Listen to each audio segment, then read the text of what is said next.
Staphylococcus aureus ou staphylocoque doré, un tueur, ce microbe. Dans l'affaire Misnard, c'est peut-être même l'arme du crime, à moins que ce ne soit le cyanure qui ait finalement terrassé Béatrice Vidaror. La justice luxembourgeoise, elle est sûre d'une chose, un homme, un seul, avait accès à ces armes redoutables, le mari, Charles Misnard. Docteur en biologie, ce Français passait des heures dans son labo à manipuler des fioles dangereuses. Mais est-ce une raison suffisante pour faire tout de suite de lui un coupable? Mardi 21 juillet 1999, il est 18h, quand Charles Misnard conduit sa femme aux urgences de la clinique d'Aïch. Béatrice Vidaror est fonctionnaire à la Cour européenne de justice du Luxembourg et elle vient de faire plusieurs malaises. Madame Vidaror avait surtout un état fébrile important, je pense même supérieur à 39. Elle était déshydratée, elle avait des maux de tête, des frissons. Les analyses sanguines montraient surtout un important syndrome inflammatoire. D'après les taux des globules blancs, c'était une infection à bactéries. Les jours passent et l'état de Madame Vidaror ne s'améliore pas malgré les antibiotiques. Charles Misnard passe beaucoup de temps au chevet de sa femme. C'est lui qui pose les perfusions. Les infirmières ferment les yeux parce qu'il travaille à la clinique. C'est le patron du laboratoire d'analyse. Nous, on appelait toujours docteur Misnard. Moi, j'ai pensé qu'il était médecin, premièrement, et deuxièmement, moi, je ne savais pas qu'il avait juste un doctorat en biologie et en chimie. Moi, je ne savais pas qu'il n'avait pas le droit d'injecter des médicaments.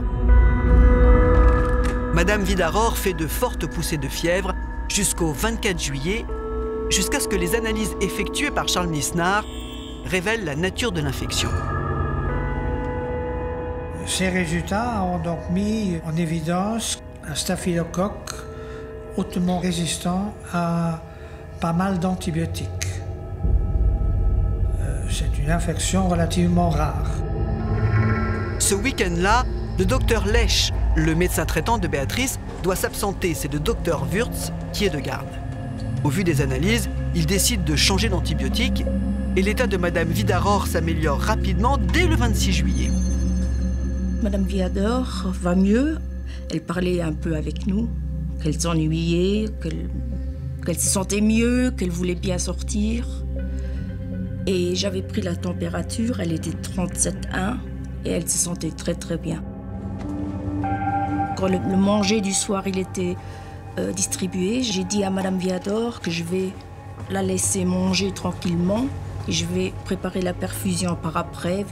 Et là, docteur Misnard nous a répondu « Laisse, je vais le faire. Comme ça, ma femme voit que je m'occupe d'elle. » J'ai dit « Oui, je suis sortie. J'ai tout préparé sur un chariot. Qu'est-ce qu'il avait besoin ?» Quelques minutes plus tard, alors que les infirmières sont en train de dîner, la sonnette de la chambre de Madame Vidaror retentit. L'heure, je ne pourrais pas vous dire parce que c'est difficile, parce que j'ai jamais de montre. Ça sonne au 218 et j'ai dit à ma collègue, normalement c'est la perfusion qui est terminée, j'y vais. À la hauteur de 220, docteur Misnard me vient en face, il me dit ma femme fait un malaise, venez vite.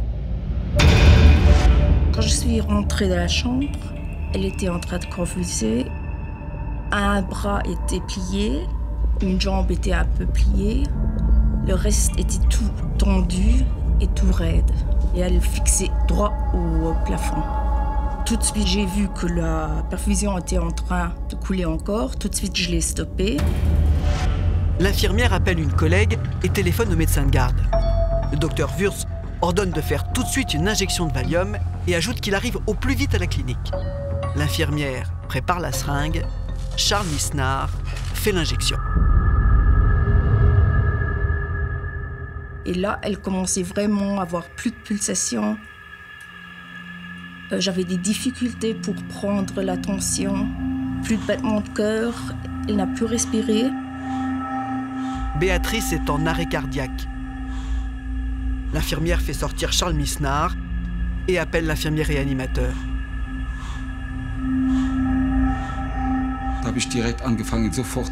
J'ai tout de suite commencé la réanimation avec un massage cardiaque et avec les médicaments qui étaient là pour réanimer la patiente. Nous avons branché le respirateur et tout ce qui était nécessaire avant de la conduire en soins intensifs. Il est 19h10 environ quand le médecin de garde arrive. Madame Vidaror est transférée en réanimation pendant que l'infirmier continue le massage cardiaque. L'équipe tente de la ramener à la vie pendant près d'1 heure. À un moment donné, j'ai dit à l'infirmière qui travaillait avec moi d'appeler le docteur Weber, le médecin réanimateur. Il est arrivé 10 minutes après. Il a regardé ce qui se passait. Il a demandé « Ça fait combien de temps que vous essayez de la réanimer ?» Je ne savais pas précisément. J'ai dit que cela faisait environ 40 ou 50 minutes. Il a dit que ce n'était pas la peine d'assister, qu'il n'y avait plus rien à faire. Béatrice est morte, Charles Misnard est prostré. Le médecin réanimateur prononce l'heure légale du décès, 20h20. Moi, j'étais choquée. Une si jeune dame peut mourir comme ça.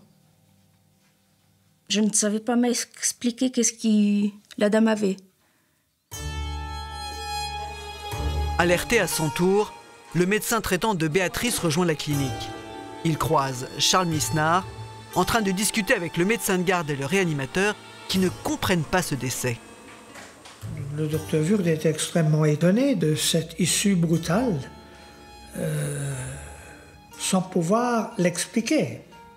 On a demandé à Misnard, mais d'une manière très gentille, en disant voilà, si on voudrait savoir les causes exactes de la mort, il faudrait faire une autopsie. Alors il a dit oh non, ça ne va pas me ramener Béatrice, ça ne sert à rien.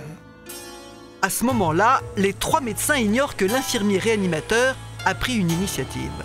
Sans que personne ne le lui ait demandé, il vient de réaliser plusieurs prélèvements de sang, d'urine et de salive sur le corps encore chaud de Madame Vidaror.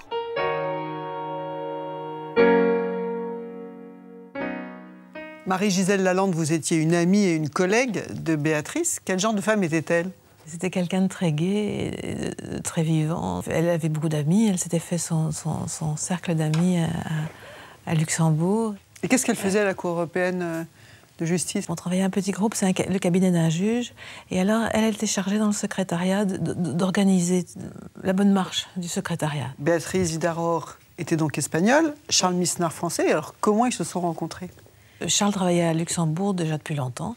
Moi, je le connaissais parce que je faisais des traitements. Et donc, je l'ai rencontré à la clinique d'Esch, au moment des prises de sang. Et de l'autre côté, je connaissais Béatrice. Et tout d'un coup, je me dis, mais au fait, Charles et Béatrice, tiens, en plus, ils sont tous les deux célibataires, après tout. On s'était dit, tiens, on va aller dîner un soir ensemble. Et apparemment, je sais pas, ils se sont revus après, et puis voilà. Et quel âge avait-il quand ils se sont rencontrés, donc? Béatrice, elle devait avoir 45. Et Charles, 52, quelque chose comme ça. Ils avaient des enfants? Charles avait 2 filles de son premier mariage, et Béatrice, non. Et à votre connaissance, elle avait une santé fragile? Elle avait été très fatiguée parce qu'elle avait préparé un concours. Alors, à 45 ans, donc elle travaillait, en plus, elle préparait ce concours interne, et elle avait énormément travaillé. Elle était fatiguée à Pâques, ça, je me souviens que... Rien ne vous avait quand même préparé à ce décès brutal? Non, surtout qu'on l'a vu fin juin encore, et on devait se voir où l'été, mais ils avaient plein de projets, donc ou septembre, et non, ça c'était vraiment le coup de tonnerre. Ouais. 27 juillet 99, le lendemain du décès de Béatrice, toute la famille Vidaror arrive au Luxembourg. Son frère est médecin, il veut des explications. Ils étaient d'une part très choqués. Ils étaient également furieux de ce qui s'était passé. Je leur ai expliqué qu'il y aurait autopsie parce que il y avait des doutes sur cette mort brutale, plus ou moins inexplicable.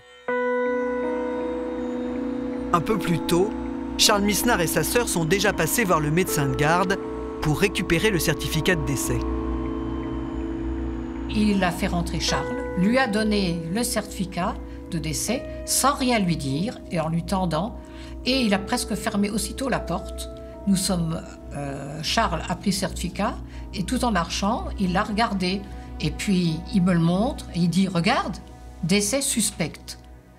Alors on s'est regardés tous les deux. Et elle a dit « Qu'est-ce qu'on fait ?» Charles Misnard ne comprend pas. Décès inexplicable, oui, mais mort suspecte. Il se rend quand même à l'hôtel de ville pour déclarer le décès de Béatrice. Et là, les choses s'avèrent beaucoup plus compliquées que prévu.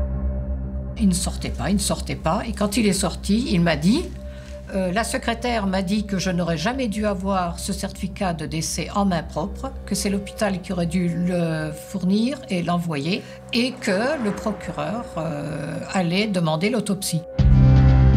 C'est la procédure. Au Luxembourg, comme en France, toute déclaration de mort suspecte déclenche une enquête judiciaire. Dès le lendemain, un médecin légiste du Laboratoire national de la santé procède à l'autopsie. 2 agents de la police judiciaire sont là. Mais l'examen du corps n'apporte rien de concluant. La mort de Béatrice Vidaror reste un mystère. Le légiste fait des prélèvements de sang et de tissu pour une analyse toxicologique. Et en attendant les résultats, le procureur délivre le permis d'inhumer. 3 jours plus tard, le corps de Béatrice est incinéré au Luxembourg. Les obsèques religieuses, elles, doivent avoir lieu en Espagne le 3 août.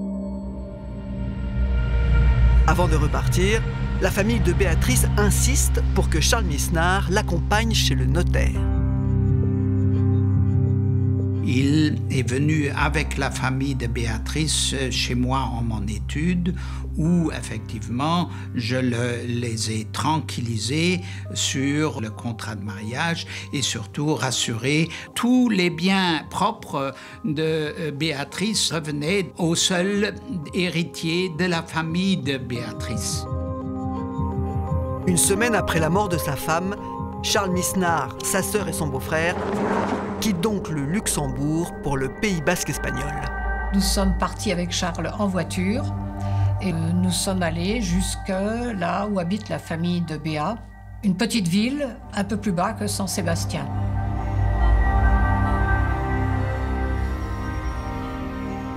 Devant l'église, il y avait plein de monde, bien sûr, qui ont salué la famille de Béa. Personne n'a parlé à Charles, qui était quand même le mari. Charles n'arrêtait pas d'avoir les larmes qui coulaient. Et dans l'église, nous sommes mis du côté droit de la nef et la famille s'est mise du côté gauche. Et là, un oncle de Béa, nous voyant seuls tous les 3 de ce côté droit, est venu avec sa femme nous rejoindre pour qu'on ne soit pas tout seul du côté droit. On s'est posé des questions sur l'attitude de la famille, on nous tournait presque le dos. Et l'ambiance était vraiment tout à fait glaciale, je dirais inhospitalière. Nous ne sommes pas restés très très longtemps finalement, après avoir bu, avoir un petit peu mangé. Nous avons décidé de reprendre la route. Le 4 août, la famille Misnard retourne donc au Luxembourg sans comprendre pourquoi on lui a réservé un accueil aussi froid.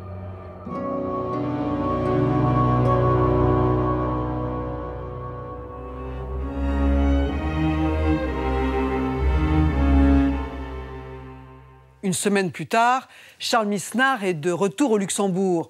2 mauvaises nouvelles l'attendent. Charles Misnard trouve un courrier dans sa boîte aux lettres. Il est licencié. La clinique renvoie son directeur de laboratoire pour faute grave. Elle lui reproche d'avoir posé lui-même la perfusion de sa femme. Et ce n'est pas tout. Charles Misnard reçoit aussi un coup de fil inquiétant. Il faisait une tête un peu bizarre. On lui a dit que tu as quelque chose au labo, il y a quelque chose qui ne va pas. C'est là qu'il nous a dit que quelqu'un du labo l'avait prévenu qu'on l'accusait d'avoir empoisonné sa femme. Charles Misnard est veuf, sans emploi, et le voilà maintenant soupçonné de meurtre. 15 jours après le décès de Béatrice, alors que sa famille est venue lui remonter le moral, des portières claquent devant la maison. On s'apprêtait à manger. Charles avait acheté un poulet. Tout à coup, on a sonné à la porte. On a regardé et là, on a vu tout autour de la maison, par la fenêtre de la salle à manger, par la porte-fenêtre du salon, des boulets, des agents, pistolets au poing. C'était vraiment comme du Far West. Et la première chose qu'ils ont demandé, où est le labo de monsieur Misnard Charles? Le labo, on s'est regardé, le labo, mais il n'y a pas de labo dans la maison. Ils sont allés dans toutes les pièces, ils fouillaient partout, mais vraiment partout, partout. Et ils ont dit à mon frère de prendre son pyjama, de prendre quelques affaires, de mettre ça dans un sac. Mon mari a demandé, mais nous, on veut bien être témoins pour montrer que Charles, il n'a rien fait, on ne comprend pas, qu'est-ce qui se passe? Un des policiers, je ne sais pas lequel, a répondu à mon mari, nous n'avons pas besoin de votre témoignage, le dossier est clos et monsieur Misnard, ce soir, dormira en prison.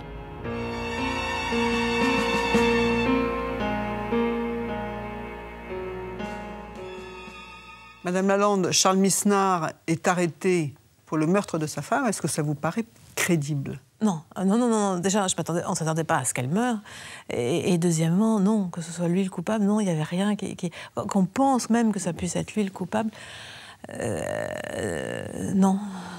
Charles est quelqu'un de très humain. Enfin, on ne le voit pas du tout tuant quelqu'un et surtout Béatrice. Vous les connaissiez bien tous les deux et quel genre de couple ils formaient? Ils étaient vraiment bien, quoi. Ils étaient vraiment bien ensemble. Parce que c'est quand même rare, à cet âge-là, de se rencontrer et que ce soit un peu un coup de foudre et que ça marche aussi bien. Ils étaient vraiment heureux ensemble. Elle m'a encore dit la dernière fois quand on s'est vus, j'aurais jamais pensé que je pouvais être aussi heureuse en couple. Elle vous dit ça combien de temps avant sa mort? Fin juin, quand on s'est vus. La dernière fois qu'on s'est vus, c'était fin juin et elle est morte en juillet.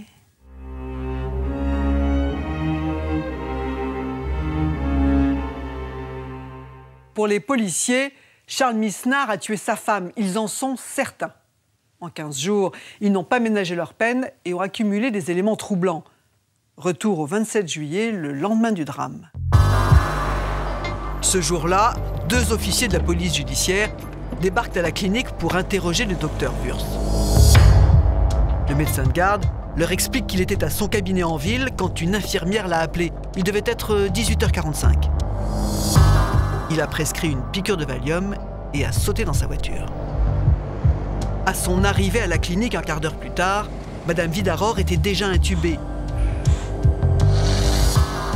André, l'infirmier réanimateur et 2 infirmières se relayaient pour lui faire un massage cardiaque.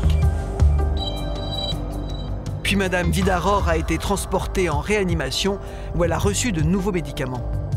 Et là, le cœur est reparti pendant 2 à 5 minutes avant de s'arrêter à nouveau. Les tentatives de réanimation ont encore duré 1 heure sans succès. Le docteur Wurst précise aux policiers que Charles Misnard est resté en dehors de la salle de réanimation. Il était très nerveux. Après avoir entendu le médecin de garde, les policiers récupèrent le dossier d'hospitalisation de la malade. Ils réclament aussi le matériel de perfusion. Mais la veille au soir, la femme de ménage a nettoyé la chambre. Elle a tout jeté. Ça complique l'enquête. Mais André Reif, l'infirmier réanimateur, vient au secours des policiers. Il a peut-être quelque chose d'intéressant pour eux.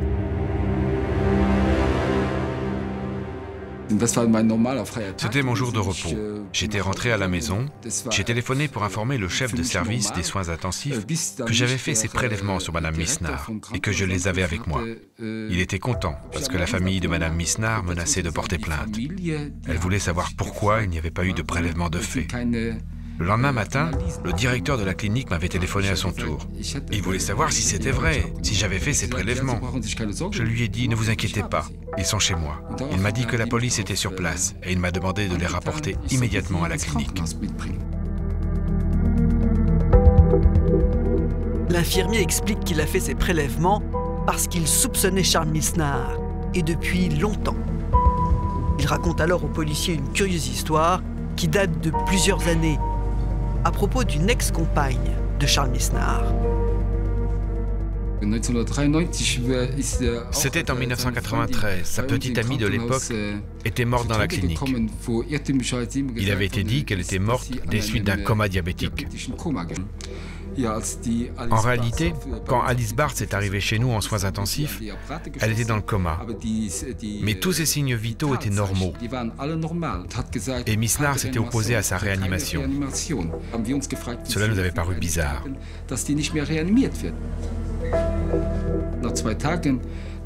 Et puis 2 jours plus tard, il y avait une grande agitation au service. L'une des infirmières était en pleurs, et quand je lui ai demandé ce qui se passait, elle m'a répondu « En fait, Madame Bartz est morte. » Depuis, André Reif n'a jamais cessé de soupçonner Charles Misnar. Avec un collègue et une autre infirmière, nous nous étions posé beaucoup de questions sur cette mort mystérieuse et brutale. Nous sommes allés voir le procureur et nous avons déposé plainte contre lui. Et puis on nous a dit d'attendre. L'infirmier a attendu. Enfin, l'affaire a été classée sans suite. Il ne fallait pas donner l'impression que des gens se faisaient assassiner à la clinique. Tout avait été fait pour que rien ne filtre à l'extérieur. J'ai vécu une période assez compliquée, car j'avais été voir le procureur, à la suite de quoi on a tenté de m'intimider. Je recevais sans cesse des appels téléphoniques à mon domicile pour me maintenir sous pression. Et l'infirmier ne s'arrête pas là. Il apprend aussi aux policiers que Mme Vidaror a déjà été hospitalisée en mars, 4 mois plus tôt, pour une intoxication au staphylocoque doré. Ça commence à faire beaucoup. 3 jours plus tard, les policiers sont de retour à la clinique. Pendant que Charles Misnar assiste aux obsèques de sa femme en Espagne, les policiers font les poubelles. Ils retrouvent 2 flacons d'antibiotiques, sans doute ceux qui ont été administrés à Mme Vidaror. Le reste du matériel de perfusion a disparu. Dans une cave de la clinique, ils saisissent une boîte de cyanure. Ils n'y repèrent aucune empreinte, mais constatent qu'il manque plusieurs pastilles. Les policiers se renseignent aussi sur la précédente hospitalisation de Mme Vidaror, celle du mois de mars. C'était déjà son mari qui l'avait conduite à la clinique. Il l'avait découverte inconsciente. Je suis allé immédiatement la voir. Elle était dans un très mauvais état. Elle répondait difficilement aux questions, mais surtout les analyses sanguines montraient une profonde acidose, une situation qu'on rencontre surtout dans des états de choc ou dans des situations d'intoxication, d'empoisonnement. Elle m'avait déclaré qu'elle avait bu un jus d'orange qui était dans le frigidaire et que peu de temps après, elle s'était sentie très mal. Madame Vidaror vomissait sans arrêt. Après une nuit en soins intensifs, elle s'est rétablie. Mais le docteur Lech a quand même demandé à Charles Misnar d'envoyer des échantillons de vomissures au laboratoire national de la santé. Les résultats de l'analyse ne lui sont bizarrement jamais revenus. Il m'a raconté alors qu'il pensait qu'on avait égaré éventuellement ces épreuves, mais donc par la suite j'ai su que ces analyses n'étaient jamais parvenues au laboratoire de l'État. Les collaboratrices de Charles Misnar se souviennent très bien de cet épisode. L'une d'elles raconte qu'elle avait analysé les vomissures au labo de la clinique. Elle y avait trouvé des staphylocoques dorés. Sa collègue, elle, se rappelle qu'un soir, elle a vu le docteur Misnar manipuler des souches de staphylocoques dorés, là encore. C'était peu de temps avant la première hospitalisation de sa femme. Il utilisait une éprouvette avec un bouchon rouge. Elle s'en souvient parce qu'elle n'a jamais retrouvé le flacon. Une autre laborantine ajoute que Charles Misnar lui avait demandé de procéder à une série de cultures de staphylo juste avant la seconde hospitalisation de Béatrice. Apparemment, tout le monde était au courant de l'intérêt que le docteur Misnar portait à ces bactéries mortelles, même le docteur Lech. J'en avais parlé au médecin directeur de la clinique en lui décrivant la situation, l'état de la malade, le fait de ce staphylocoque qui avait été amené à la maison. Le directeur m'avait dit, voilà, on n'a pas de preuves, on ne peut rien faire. Il faut faire attention. Des manipulations de bactéries suspectes. 2 hospitalisations rapprochées pour le même type d'infection. Une rumeur d'empoisonnement. La police en est là quand le toxicologue vient faire basculer le dossier.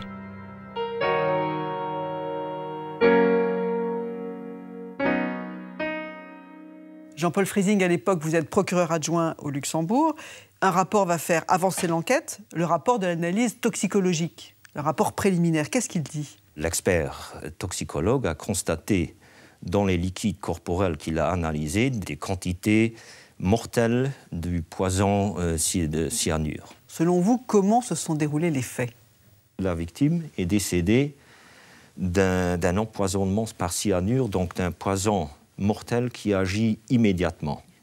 Elle a immédiatement montré les symptômes typiques, c'est-à-dire les convulsions, le teint rose, et surtout, lorsque les pupilles ne réagissent plus à la lumière, c'est un symptôme,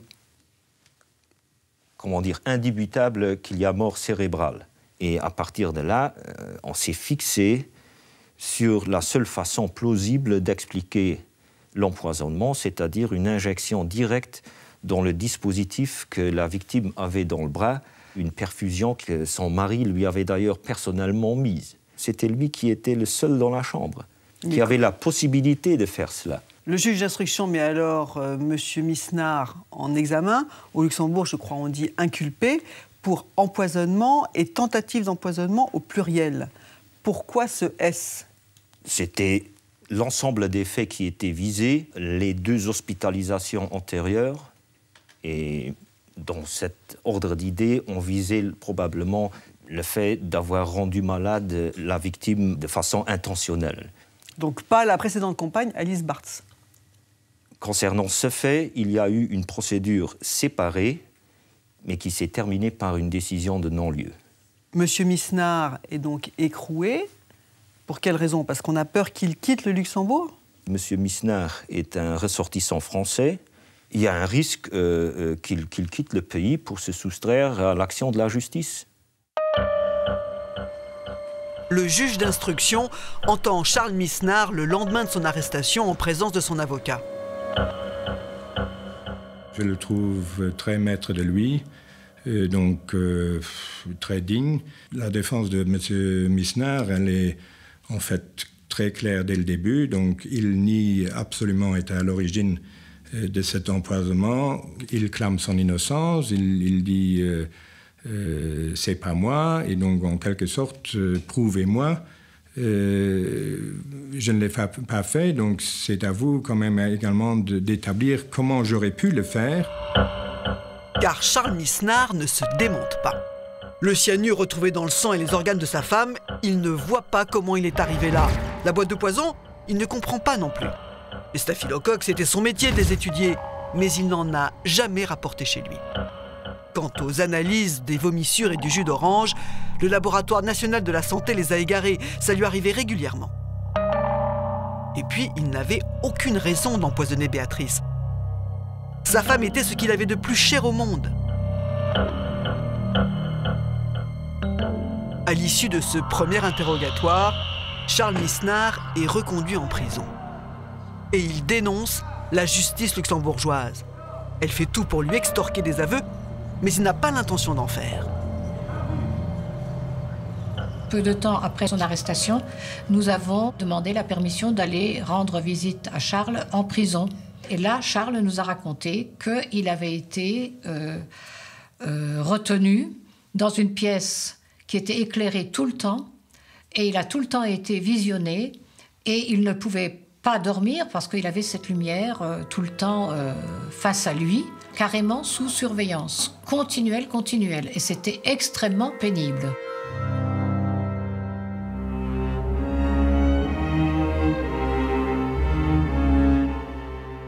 Monsieur Friesing, vous assistez à certains interrogatoires de Charles Misnard, et quelle impression vous fait-il? C'était quelqu'un de très déterminé, qui contestait tout, qui était très offensif dans sa ligne de défense. Du début jusqu'à la fin, il a toujours contesté les constatations, les conclusions, et il a mis en doute les déclarations de témoins, donc il n'a rien admis. Il semble affecté par la mort de sa femme ? À vrai dire, mais ça c'est une impression personnelle, qu'il était plus concerné par son propre sort que par celui qu'avait connu sa femme. D'ailleurs, justement, il se plaint beaucoup de ses conditions de détention. Il dit qu'on l'a mis sous une lumière artificielle, qu'il n'a pas pu rencontrer sa famille, etc. Qu'est-ce que vous répondez à ça? Je n'ai aucune mémoire qu'il ait parlé de conditions particulières de détention, parce que ce n'était pas le cas. Le milieu carcéral est oppressant pour tous ceux qui se trouvent à l'intérieur d'un établissement pénitentiaire, mais c'est pas fait spécialement pour faire craquer les gens. Est-ce que c'est le genre de type qui peut craquer, qui peut avouer comme ça? À vrai dire, non. Ça m'aurait surpris si un jour il aurait admis les faits tels que l'accusation les voyait.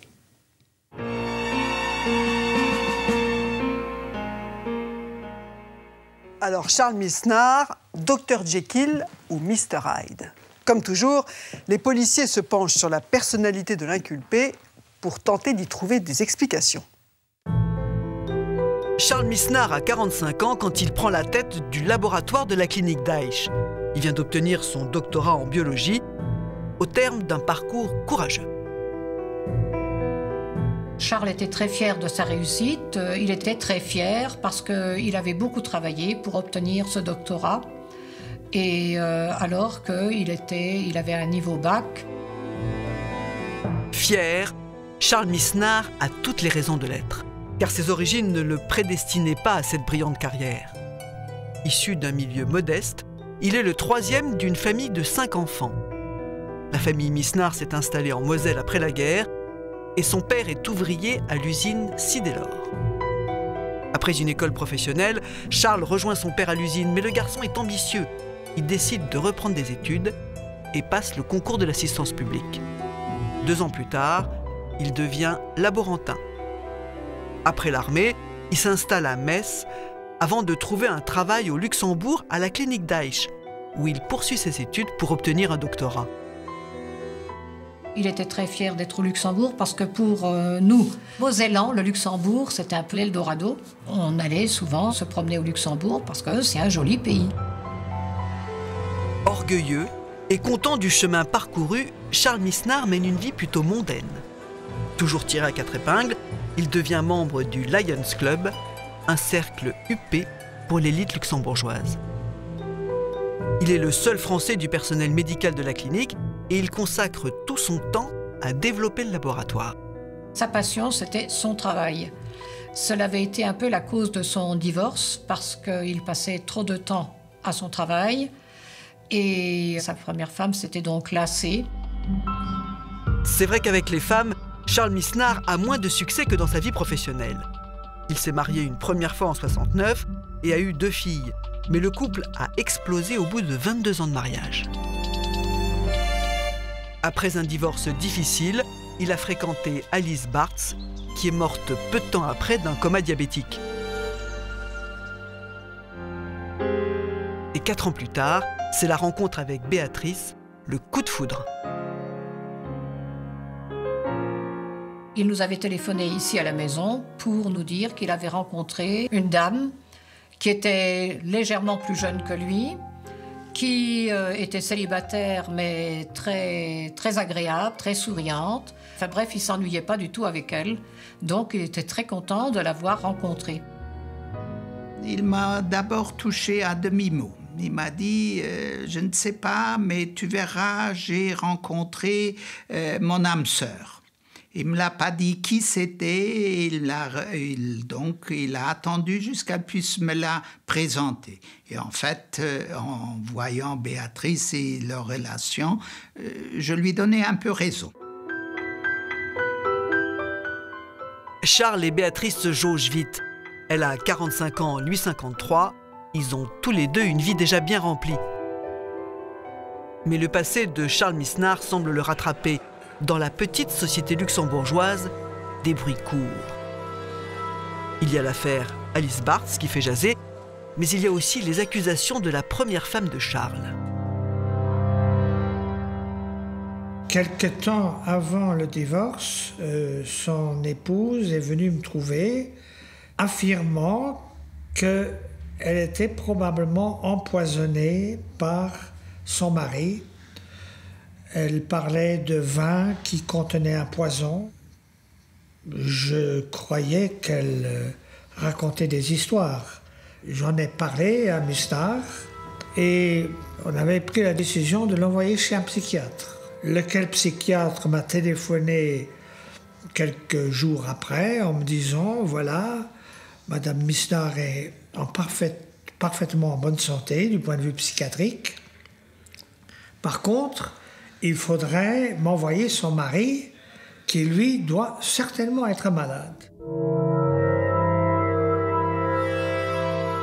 Une première femme qui l'accuse d'empoisonnement. Une compagne qui meurt. Soudainement, les mauvaises langues vont bon train. Le milieu luxembourgeois est un milieu très petit, où évidemment tout ça s'amplifie de façon extraordinaire à cause du fait que tout le monde connaît tout le monde. Béatrice a eu un appel d'une femme qui disait, en substance, enfin, méfiez-vous de Charles, il a déjà tenté d'empoisonner quelqu'un, quelque chose comme ça. Et alors Béatrice en a parlé à Marie-Gisèle, à mon épouse, qui lui a demandé, mais est-ce que tu sais qui a appelé? C'est peut-être l'ancienne femme de Charles, parce qu'on savait qu'il y avait eu un divorce terriblement éprouvant, pas du tout un divorce consensuel. Et alors Béatrice ne savait pas qui était la personne ne l'a pas dit qui elle était.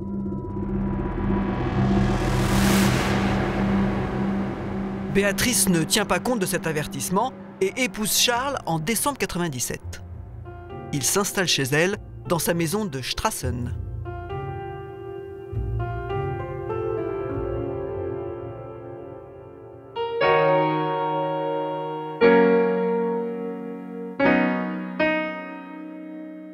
Jean-Claude Misnar, vous êtes le frère cadet de Charles Misnar. Au Luxembourg, il y a des rumeurs qui commencent à apparaître, selon lesquelles il aurait tué sa compagne Alice Barthes et qu'il aurait même tenté d'empoisonner son ex-femme. Alice Barthes, elle n'était pas empoisonnée. Alice Barthes, elle avait comme moi du diabète, sauf qu'elle avait un diabète de type 1. Et sa première épouse, personne n'a jamais trouvé de poison ou quoi que ce soit qui pouvait justifier un empoisonnement. Pour moi, ces rumeurs, je pense que ce sont des choses qui ont été générées par le fait que Charles, étant très intransigeant dans son travail avec le personnel du laboratoire et avec d'autres personnes dans la clinique, à mon avis, il s'est fait des inimitiés. À cause de son exigence ou à cause d'une jalousie? Non, surtout à cause de son exigence, parce que pour lui, soigner quelqu'un et faire au mieux, c'était pour lui, je dirais le mot, un sacerdoce. Quel couple votre frère formait-il avec Béatrice Vidaror? Pour eux, se retrouver ensemble, c'était démarrer une nouvelle vie avec des gens qui n'avaient plus de soucis d'enfants, pas de soucis d'argent. Et donc, ils entrevoyaient cette future vie comme la deuxième partie de leur vie où ils allaient pouvoir vivre pleinement leur amour.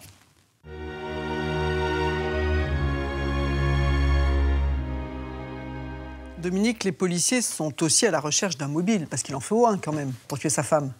Oui, Frédéric, et pour mieux comprendre comment ça se passait dans le couple, eh bien, les policiers vont aller interroger les amis de Béatrice Vidaror, ceux qui travaillaient avec elle à la Cour européenne, et puis tous ses amis du milieu espagnol là-bas. Alors, tout le monde dit aux policiers, donc il y a plusieurs dépositions qui sont faites, et qui sont recueillies par la police, tout le monde leur dit au départ, ils s'entendaient merveilleusement bien. Et puis, petit à petit, on aurait dit que Béatrice s'éteignait jour après jour. Et je vais vous lire quelques passages de témoignages recueillis par la police. Une amie de Béatrice leur dit « Tout le monde dans le groupe avait remarqué que Charles traitait mal Béatrice ces derniers temps, qu'il lui faisait des remarques désobligeantes et en public. » Un autre ami de Béatrice dit aux policiers « Charles se plaignait de l'indépendance de sa femme. Et il m'a dit une fois « Mais j'aurais jamais dû l'épouser. » Dernière citation. J'ai remarqué que le ton entre eux avait changé à partir du mois de mai. Ça, c'est une collègue de bureau de Béatrice qui raconte ça aux policiers. Elle dit, au téléphone, quand Béatrice avait son mari, elle l'appelait plus Charles, elle l'appelait Misnard. Et tous racontent cette même anecdote de Béatrice qui leur dit que la nuit, pendant qu'elle dort, au milieu de la nuit, le matin, il arrive régulièrement à son mari de la piquer avec une aiguille, avec une seringue. Elle raconte ça à tout le monde. Tout le monde va donner cette version-là aux policiers. Donc, ça n'est pas quelque chose qui a pu être inventé.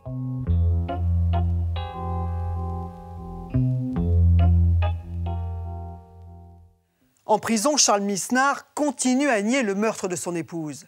Mais le 28 octobre 1999, soit 3 mois après le décès de Béatrice, le rapport complet du toxicologue tombe et il confirme l'empoisonnement au cyanure.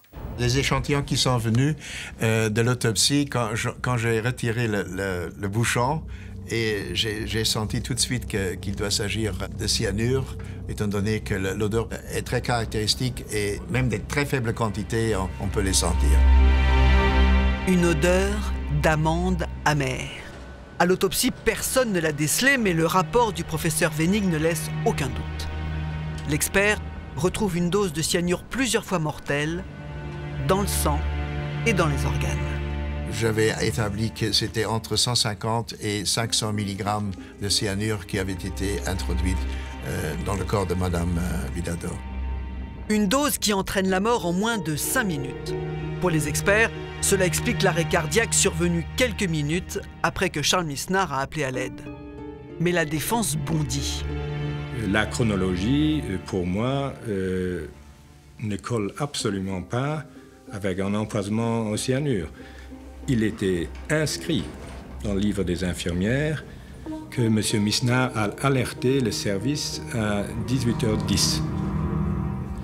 Alors, si tous les experts sont unanimes pour dire avec cette dose de cyanure, vous êtes mort dans les minutes qui suivent, ben, il y a un autre timing précis, c'est 18h45, je crois, où elle a alerté la réanimation. Ça ne colle pas. Car si Béatrice était déjà morte, pourquoi alerter la réanimation plus de 40 minutes après le début du malaise? La situation n'avait pas été jugée si critique, affirme l'avocat.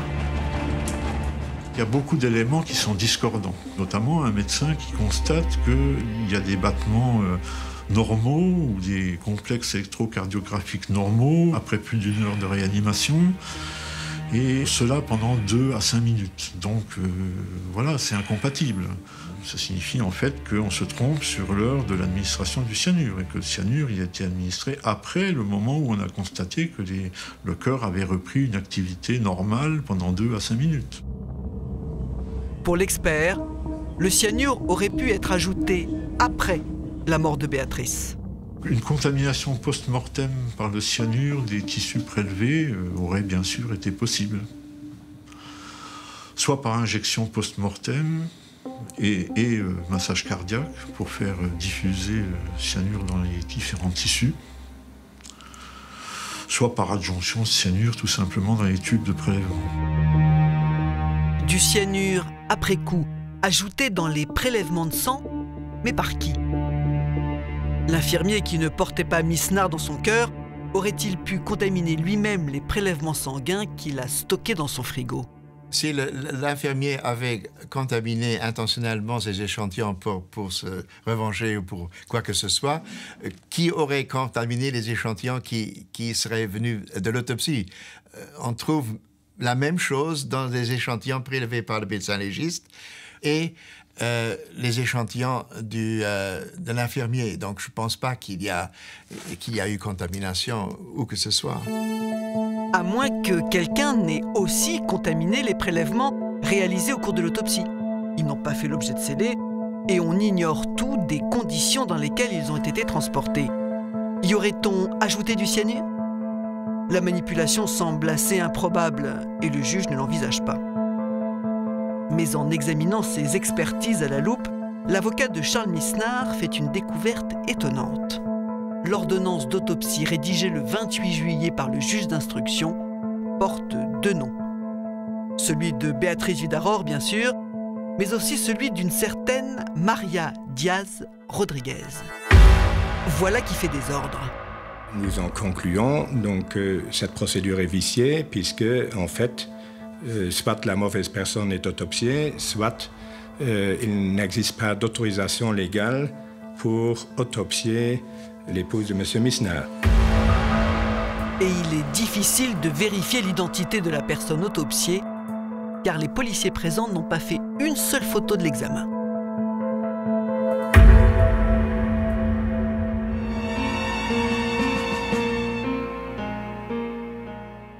Monsieur le procureur, la défense dénonce des dysfonctionnements. Est-ce que vous êtes sûr que c'est Béatrice Vidaror qui a bien été autopsiée? Il y a eu erreur de nom sur le papier, résultant de l'usage d'un document qui avait déjà servi pour une autopsie antérieure et où le greffier avait, par inadvertance, oublié d'éliminer le nom de la personne antérieurement autopsiée et de le remplacer par le nom de Béatrice Vidaror. Mais il n'y a pas erreur sur la personne. Et comment en êtes-vous sûr? La procédure veut qu'avant de procéder à l'autopsie, le juge d'instruction fait prêter serment 2 témoins qui attestent que la personne qui est sur la table d'autopsie est bien celle qu'elles connaissent, qu'elles sont capables d'identifier. C'était le médecin traitant et l'infirmière du bloc où se trouvait hospitalisée Madame Vidaror. Donc, qu'il y ait pu y avoir une erreur sur la personne, c'est impossible. Comment Charles Misnar explique-t-il la dose de cyanure retrouvée dans le corps de sa femme? Charles Misnar nous a présenté, je pense, 3 versions de complot.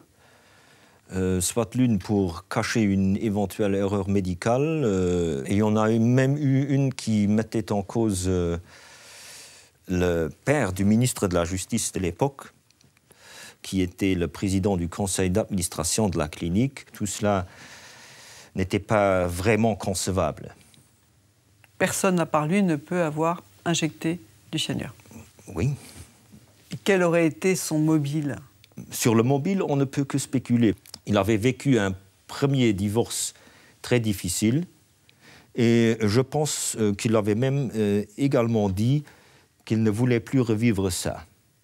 Il aurait été difficile pour lui, avec son caractère relativement rigide et sa vision de lui-même, d'aller raconter à ses amis que, bon, finalement, ce n'était pas la bonne épouse qu'il avait trouvée. Donc, je pense que cela aurait pu être un mobile.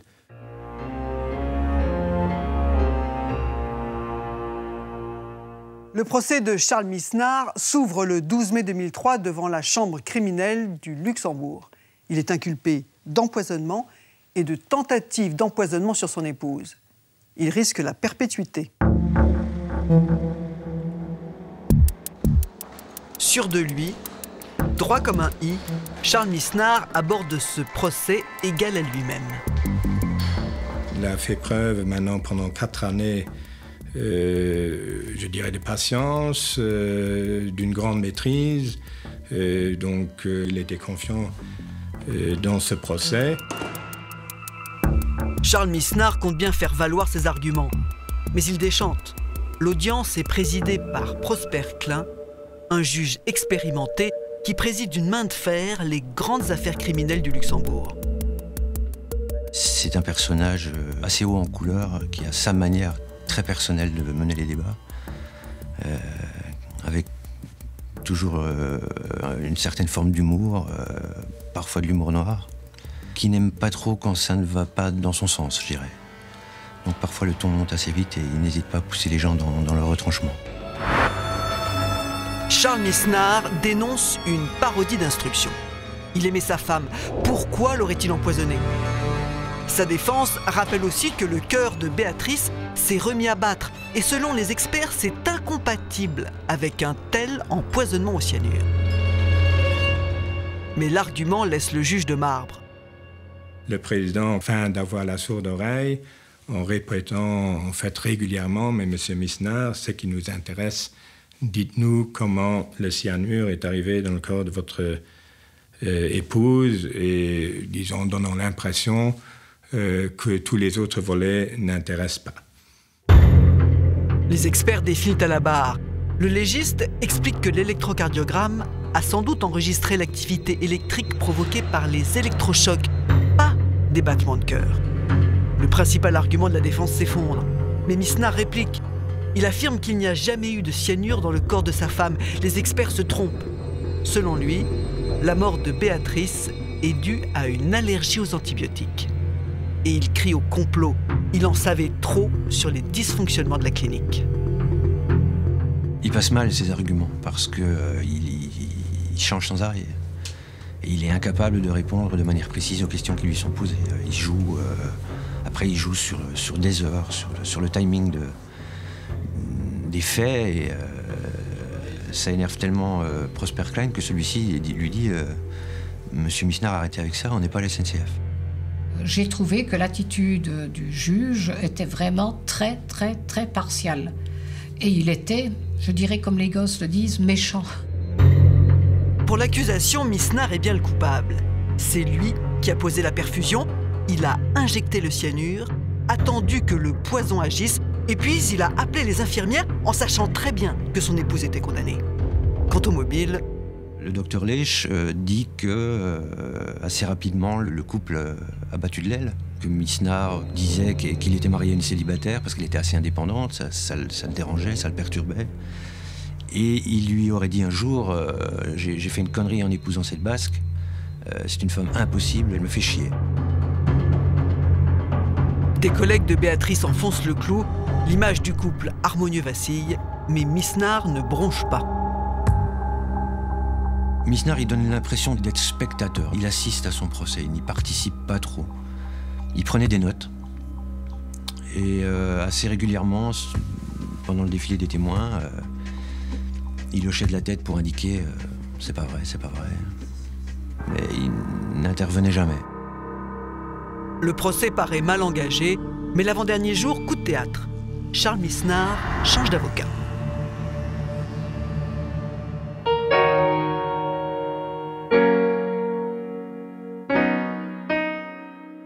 Maître Nadia Weiler-Strasser, vous êtes avocat spécialiste du droit européen, c'est pour ça que la famille Misnar fait appel à vous. Quand vous découvrez le dossier, qu'est-ce qui vous saute aux yeux? Je découvre un dossier totalement délirant et ma première réaction, c'est d'abord, avant la réaction de la juriste, c'était la réaction de quelqu'un de bon sens. Je me suis dit, mais on est en train de condamner un innocent. Et quels sont les arguments de défense que vous développez à ce moment-là? Les arguments de défense, d'abord, c'est « donnez-moi le dossier de la défense ». Parce qu'en première instance, on ne sait pas qu'est-ce que l'accusation va requérir, on ne sait pas qu'est-ce qu'elle a comme élément, mais on doit avoir une boule de cristal pour deviner qu'est-ce qui va être dit et de plaider. Voilà dans quelles circonstances il fallait défendre M. Misnar. Alors qu'est-ce que vous avez dit, vous, à ce moment-là? Alors, il n'y avait pas grand-chose à dire. Moi, j'avais donc rappelé les différentes violations à la Convention européenne. M. Misnar a été mis en prison pendant 23 jours. Il a subi des traitements inhumains jour et nuit. Il avait la lumière. On lui a enlevé toute intimité pour le faire craquer.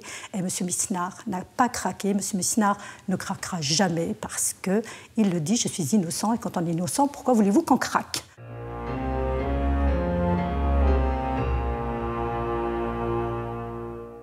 Monsieur Friesing, quelle peine demandez-vous dans votre réquisitoire? En fait, la loi ne prévoit qu'une seule peine en cas de déclaration de culpabilité pour empoisonnement. C'est la peine suprême, c'est la réclusion à vie. Et vous ne lui avez trouvé aucune circonstance atténuante? C'est difficile avec un prévenu qui conteste tout. Donc il n'est pas venu avec des déclarations que la victime le mettait sous pression, qu'il était dans un tourment mental et affectionnel dont il ne pouvait plus sortir. Donc il ne faisait état d'aucune circonstance atténuante quant à l'application de la peine. Il a donc été condamné à la réclusion à vie.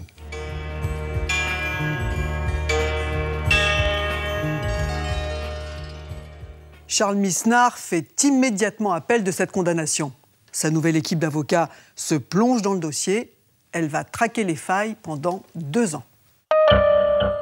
Quand son procès s'ouvre en appel le 16 mars 2005, Charles Misnar sait qu'il joue sa dernière carte. Cela fait bientôt 6 ans qu'il crie à l'erreur judiciaire depuis sa prison de Schrassig. Cette fois, il est soutenu par 4 avocats, tous français, tous pressés d'en découdre. Il faut que l'on attaque dans ce procès. Charles Misnard vient d'être condamné en première instance à la peine la plus grave, qui est la réclusion criminelle à perpétuité. Nous n'avons pas le choix. Si nous n'attaquons pas tout de suite, nous sommes perdus. Les 4 avocats qui interviennent en appel donnent l'impression au début qu'ils viennent d'arriver sur la planète Mars. Parce que la justice luxembourgeoise n'est pas la même que la justice française. On leur impose l'assistance d'un avocat luxembourgeois et tout de suite ça fait tout un foin. Ils vont aller jusqu'à écrire au grand-duc dans le but de faire modifier la Constitution. Et changer des textes de loi pour pouvoir intervenir à leur guise et sans l'assistance qui est prévue et qui selon eux est contraire au droit européen. L'affaire prend une tournure à laquelle le président ne s'attendait pas et il n'est pas au bout de ses surprises. J'arrive à la barre et je compte le nombre de dossiers en possession de l'accusation, en possession de la cour, et le dossier que l'on m'a remis, j'ai 7 tomes, l'accusation en a 8 et la cour en a 8. Il y a forcément, dès le départ de ce procès, un énorme problème. La défense n'a pas le même dossier que l'accusation et que la cour. Les avocats font aussi remarquer que leur dossier n'est pas numéroté. Impossible de vérifier s'ils ont les mêmes pièces que l'accusation. Le président jette un œil sur les feuillets et demande une interruption de séance. Cet incident, nous décidons de l'exploiter au maximum. La cour en son délibéré qui nous donne raison. Le procureur général a l'ordre de nous fournir une copie numérotée de la première à la dernière page et qui soit exactement similaire à celle que lui a en sa possession. Dans la foulée, nous demandons la mise en liberté de Charles Misnard. Dans la salle, c'est la stupéfaction. La cour suspend à nouveau et, miracle, après, je crois, une semaine de délibéré, ordonne la mise en liberté de Charles Misnard, ce que j'ai, en tout cas moi, interprété comme étant le signe que la cour d'appel du Luxembourg, dans sa chambre criminelle, disait « Nous avons désormais un doute important ». Le procès est donc ajourné. Charles Misnard est mis en liberté provisoire, sans contrôle judiciaire et sans confiscation de passeport. Il doit seulement s'acquitter d'une caution de 75 000 €. Pour ses avocats, c'est une première victoire.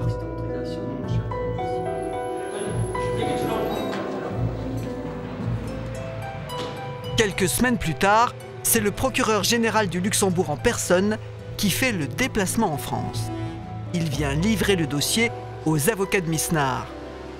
Après 6 ans de prison subie par M. Misnard, après 6 ans, nous avons accès pour la première fois à l'entier dossier pour savoir de quoi il est accusé exactement. Les avocats vont pouvoir se mettre au travail. L'espoir renaît dans le camp de Misnard. Monsieur Misnard, votre frère est libéré après avoir passé 6 ans en prison. Vous reprenez confiance, j'imagine. Ah oui, nous reprenons confiance. Il a été libéré. On est parti dormir en France le soir. Le lendemain matin, on est repartis tous les deux au Luxembourg pour commencer à faire des papiers, des démarches et différentes choses. Charles a été pointé au chômage, a touché le chômage. En France ou au Luxembourg? Au Luxembourg. On pointait au Luxembourg, on y allait, on pointait au Luxembourg. Et on rentrait régulièrement en France. Et il n'a pas pensé à fuir? Charles, pour lui, fuir, c'était reconnaître qu'il était coupable, alors que lui s'est toujours battu pour dire « je suis innocent, je n'ai pas tué mon épouse ». Et donc pour lui, la fuite était une chose qu'il n'envisageait strictement pas. Et donc dans quel état d'esprit il est à ce moment-là? Il pense qu'il peut être acquitté? À ce moment-là, il pense qu'il peut être acquitté, puisque dans les semaines qui suivent, on a rencontré donc quelques avocats luxembourgeois qui nous ont dit que, théoriquement, il devrait être acquitté au procès en appel. Quelques mois plus tard, le procès en appel reprend. Charles Misnard est au rendez-vous. Les avocats sont confiants. Ils ont découvert des éléments qui contredisent le scénario de l'accusation. Un scénario dans lequel Misnard aurait empoisonné son épouse une première fois en mars avec un jus d'orange au staphylocoque. Mais Béatrice s'est rétablie, alors il aurait remis ça en juillet Cette fois, en lui injectant des staphylos dans le sang. Ensuite, il aurait fait semblant d'être inquiet pour préparer l'entourage de Béatrice à sa mort. Le 26 juillet, en voyant que sa femme allait mieux, il aurait injecté une dose massive de cyanure dans la canule de la perfusion. Un plan machiavélique. La défense le dénonce de bout en bout. Dans les premiers jours de l'hospitalisation, jusqu'au 24, les antibiotiques qui sont administrés ne sont pas efficaces et ne font pas baisser la température. Charles Misnard s'inquiète et il réalise le 24 juillet, 3 jours après, un antibiogramme qui explique la raison de cette absence d'amélioration. Elle ne va pas mieux, Béatrice, parce que le staphylocoque dont elle est infectée est méthyrésistant. Il résiste aux antibiotiques qu'on lui a donnés. Il faut donc changer d'antibiotique et là, ça marche. Elle va mieux. Donc c'est Charles Misnard qui permet à son épouse d'aller mieux le 24 juillet 1999. Pourquoi Misnard aurait-il contribué à la guérison de sa femme s'il avait l'intention de la tuer? Et puis pourquoi le faire à la clinique, là où il avait le plus de chances d'être démasqué? Devant les infirmières, administrer une perfusion pour ensuite glisser du cyanure, c'est signer son crime puisque l'alerte interviendra immédiatement après. Et vous le faites quasiment devant des témoins, même si les infirmières viennent de passer la porte de la chambre. Et d'ailleurs, quand elle a des crampes, Béatrice, Charles Misnard est dans la chambre et c'est lui qui appelle les infirmières. C'est le procédé le plus stupide, disons les choses comme elles sont, pour procéder à un assassinat. La défense dénonce aussi les conditions dans lesquelles les experts ont été consultés. Aucun n'a eu accès au dossier d'hospitalisation de Béatrice Vidaror. Et c'est particulièrement étonnant dans la mesure où dans le dossier médical de Béatrice Vidaror, il y a précisément l'ensemble des données qui auraient pu être exploitées et utilisables, notamment le dossier de réanimation. Et là, je me dis qu'il y a quelque chose qu'il faut creuser, parce que sans doute le dossier se joue sur ces éléments qui n'ont pas été donnés aux experts. Ils s'en sont tous plaints. Et la défense creuse. Elle consulte de nouveau l'un des experts et lui communique le dossier d'hospitalisation. Le professeur Manel fait plusieurs découvertes, notamment sur une question centrale. La question qui se pose, Dominique, c'est comment le cyanure a-t-il été injecté? Alors, tout va reposer autour de ce dispositif. La poche de sérum physiologique avec l'antibiotique, le système de circulation du sérum, une canule et l'aiguille qui était plantée donc, dans le système veineux, dans le bras, la main de Madame Vidaror. Donc ça, on le retrouve. On retrouve uniquement la poche. Tout le reste, on ne le retrouve pas. Le problème, Frédéric, c'est qu'on a retrouvé dans le corps de Madame Vidaror une quantité mortelle de cyanure et des microtraces à l'intérieur du flacon. Et comment on peut expliquer une telle différence? Les premiers experts vont dire que le cyanure a été délivré dans le corps par la canule. C'est-à-dire qu'on a pris une seringue et on a injecté le cyanure dans la seringue, donc dans la veine de Madame Vidaror. Le premier expert dit, au moment où on a débranché, il y a eu un retour de gaz cyanhydrique qui a fait remonter le cyanure en quantité infime dans la poche. Le deuxième expert est d'accord là-dessus, mais lui dit ce sont les convulsions de Madame Vidaror au moment de sa mort qui vont faire remonter le cyanure dans la poche. Et puis il y a un troisième expert qui n'est pas du tout d'accord avec eux. C'est le docteur Manel. Et le docteur Manel, il dit, lui, on connaît donc de façon certaine la contenance de la poche, on connaît aussi de façon certaine la quantité d'antibiotiques puisqu'elle est prescrite et injectée médicalement dans la poche. Et lui, ce docteur Manel, va dire l'antibiotique retrouvé dans le flacon, il est 612 fois plus dilué qu'il ne devrait l'être normalement. Et donc sa conclusion? Alors, le docteur Manel dit, ce flacon, ça n'est pas le bon flacon. Ce flacon qu'on analyse depuis le début, c'est pas le bon flacon. Le professeur Manel a une autre surprise quand il étudie le dossier de la malade, notamment l'examen sanguin. Alors j'ai obtenu dans un second temps les résultats des gaz du sang prélevés après 1 heure de réanimation. Et là, il y a une anomalie sur les résultats, à savoir que l'acidose qui est constatée, même si elle est importante, elle n'est pas aussi importante que ce à quoi on pourrait s'attendre dans une intoxication cyanhydrique. En d'autres termes, l'organisme de Béatrice n'a pas dégagé les doses d'acide qu'on retrouve habituellement en cas d'intoxication au cyanure. La défense saute sur l'occasion. Si cette réaction naturelle n'a pas eu lieu, cela pourrait remettre en cause la thèse de l'empoisonnement. Mais alors, de quoi Béatrice est-elle morte? L'expert suggère une autre possibilité, une hypothèse encore jamais examinée. Charles Misnard a peut-être été la victime, et son épouse aussi, d'une terrible erreur médicale. Une faute grave. Une faute que peut-être certains personnels de la clinique ont voulu cacher au cours de cette enquête. Et cette faute, il faut la trouver dans la décision d'administrer du Valium en intraveineuse. On peut mourir d'une injection de Valium en intraveineuse si on n'a pas une assistance respiratoire opérationnelle sur place immédiatement disponible. Exactement la situation dans laquelle on s'est trouvé. Et le docteur Wurth, par téléphone, sans aller la voir, sans aller voir ce qui se passait, donne l'ordre aux infirmières d'injecter du Valium en intraveineuse alors qu'il n'y a aucune disposition pour le faire et pour le permettre. C'est l'infirmière qui reçoit la prescription, mais c'est Charles Misnard qui fait l'injection. Monsieur Misnard, il a pris le Valium, il l'a mis sur le bico et il a vraiment poussé trop vite. Que normalement, on sait que ça ne se peut pas faire parce que l'arrêt respiratoire peut suivre par après.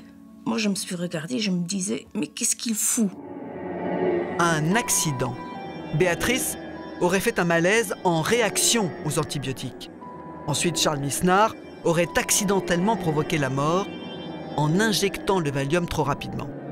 Voilà la dernière thèse de la défense. Maître Weiler-Strasser, vous défendez la thèse d'un accident par injection de Valium. Et comment expliquez-vous qu'on ait retrouvé du cyanure dans le corps de Béatrice Vidahorre? Dans cette affaire-là, les seules traces de cyanure qu'on trouve, c'est toujours dans des éléments extérieurs au corps, dans des prélèvements dont on ne sait rien. Les premiers prélèvements ont été faits par l'infirmier qui les a amenés chez lui. Les seconds prélèvements ont été faits, mais on ne sait pas s'ils appartiennent au bon corps. Et le docteur Buhlmann, le médecin légiste, atteste qu'il a mis ces prélèvements dans des flacons carrés et étiquetés. Et le laboratoire, quelques jours après, on ne sait pas où ont tourné ces prélèvements, ont reçu les prélèvements dans des flacons ronds, non étiquetés. Voilà, ça c'est l'affaire Misnard. Mais on retrouve quand même du cyanure. Le cyanure, qu'est-ce qu'on découvre? Qu'il faut être très exigeant pour la conservation des prélèvements parce que sinon, des bactéries se développent dans les prélèvements et ces bactéries produisent de très grandes quantités de cyanure. Et l'association de toxicologie rappelle dans sa commission aux experts qu'il faut faire très attention et attirer l'attention de la justice pour éviter qu'on parte sur une piste criminelle alors qu'il s'agirait de production de cyanure post-mortem. Vous avez terminé votre plaidoirie en présentant une lettre de Béatrice Vidahorre. Et qu'est-ce qu'elle dit, cette lettre? Cette lettre a été quand même écrite juste quelque temps avant son décès. Elle avait passé des vacances merveilleuses avec son mari et elle se confie à son frère Pedro. Et elle lui raconte d'une manière très chaleureuse, très intime, tout le bonheur qu'elle a trouvé auprès de cet homme, qu'elle ne pensait pas qu'arrivé à son âge, il puisse avoir une telle relation. Elle raconte en même temps les malaises, les précédents malaises qu'elle a fait parce que son frère est quand même médecin. Puis elle lui dit qu'une fois, elle a perdu connaissance et c'est Charles Misnard et sa fille qui l'ont secourue, qui l'ont amenée à l'hôpital. C'est grâce à ça qu'elle a pu être soignée. Voilà le meilleur témoin. C'est la victime qui vient témoigner en faveur de l'accusé. Le 23 juillet 2005, le délibéré s'achève et le verdict tombe. La Cour d'appel confirme la condamnation de Charles Misnard, réclusion criminelle à perpétuité. Ses avocats sont assommés, l'accusé s'effondre. Immédiatement, son avocate dépose un pourvoi en cassation. Charles Misnard est laissé en liberté et en attendant la décision de la Cour, il rentre en France dans sa famille.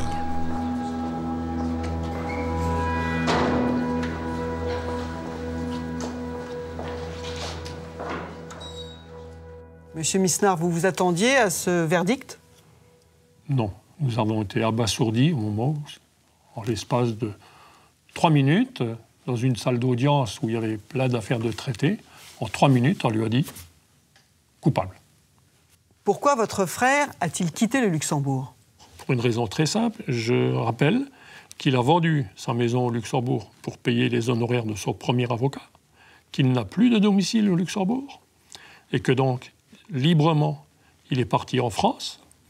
Et donc, au bout de quelques temps qu'il était de la famille en France, Charles a recherché du travail. Donc, il a trouvé un travail dans un laboratoire de la région parisienne. Il a travaillé, il a été déclaré à la sécurité sociale, il a fait ses déclarations d'impôts, il a payé ses impôts. 1 an et demi plus tard, le pourvoi est rejeté. Qu'est-ce que fait votre frère à ce moment-là? Charles continue à clamer son innocence, reste en France, et le 13 août 2007 au matin, coup de téléphone de maître Nadia Weiler, Charles a été arrêté par la police. Et on apprend que le Luxembourg demande son extradition. Donc Charles a refusé, et donc on a pu, en se bataillant entre le 13 et le 14 août, arriver à ce que Charles ne soit pas extradé, et il a donc été conduit à la prison de la Santé à Paris.